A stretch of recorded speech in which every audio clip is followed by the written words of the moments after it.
Hi, I'm Jim Merritt with QuickTrainer. Today's QuickBooks tip and trick has to do with multi-currency. In reading some of the posts that I find on the Intuit community boards, as well as I've had a client ask me specifically to help them understand how multi-currency works. So there's a lot of confusion out there, and I've got to admit, because I don't do this frequently, I was kind of confused myself. So I took an hour and just kind of went through it myself and made sure I've got a solid grasp on it, and I want to share that with you and try to maybe bring some clarity to the multi-function issue. So first of all, this video is going to assume you know how to turn multi-currency on and that you know how to update your current exchange rates. So if I look at my currency list, you'll see that we've got Canadian dollars, euros, the Swiss franc, and the US dollar established. And right now, and this video is going to deal mostly with the euro and the US dollar. What this is saying is that the US dollar, it has no exchange rate. In other words, it is our home currency, right? And then the euro has an exchange rate of 1.4. What this means is for every 1 euro, it would take $1.40 in the equivalency of US dollars. So $1.40 in US dollars to equal 1 euro. Alright? Now, I've set up two test parts. One is called Inventory Part 1.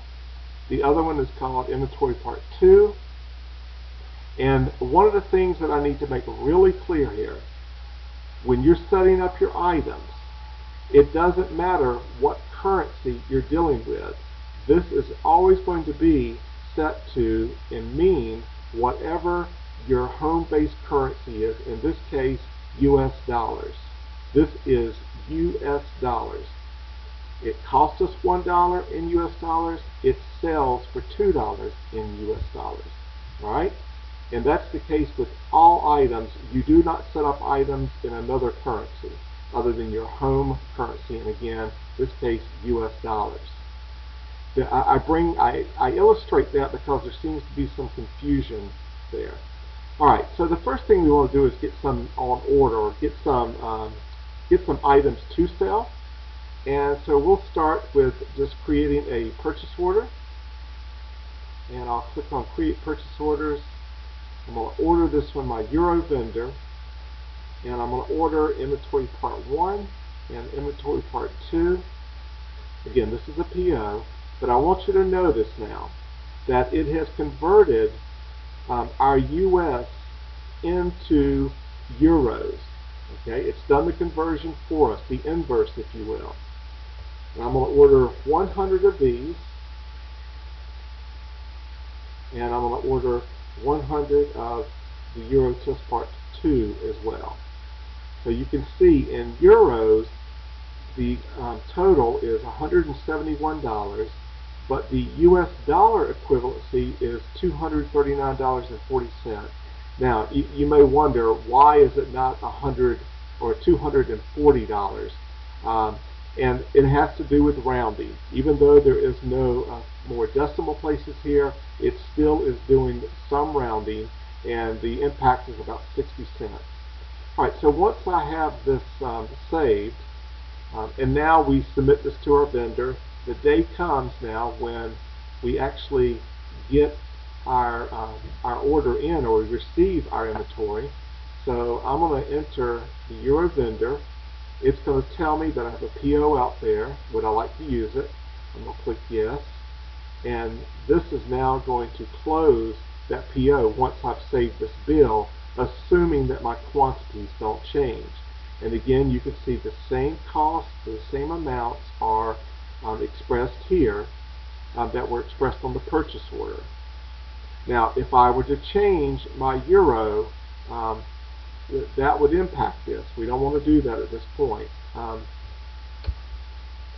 Okay, yeah. Actually, if our euro rate had changed, I would want to change it on the PO prior to creating this bill, because changing the euro here will have no impact on this at this point. It knows that this PO had an exchange rate of 1.4. All right, I'm going to save this, and at this point, this is where I want you to see some of the impact of what's happening. First of all, you can see, looking at the item list, that we now have 100 of each of these to sell. The price of these are $2 US dollars, $2.80 US dollars for this one. However, looking at my balance sheet, and this is critical also, notice that it now says $239.40. Sound familiar? It's showing us the inventory asset value based on US dollars, not on euros. Again, it's showing us the actual bill that we created for $239.40, even though it says this is an accounts payable euro account. Really all that's saying is that there is a European type vendor that has been used. You can see it says euros right there, but it's still going to show us whatever our home-based currency is set to, and in this case that's US dollars. So just something to keep in mind there. Now notice on the profit and loss, nothing's happened. We haven't sold any. Alright, so now if I go and create an invoice for the Euro customer, and because this is a European customer, it's going to want to convert these.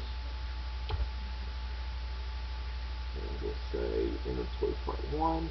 It's going to want to convert these to euros. Remember, this was sold for $2, and this one sold for $2.80, and that's US dollars. Okay, so the equivalent is $2 in euros or $2.80 in US dollars. It still shows us our US dollar equivalent. It still shows us what the cost is in euros. So this is what we would be invoicing our Euro customer for.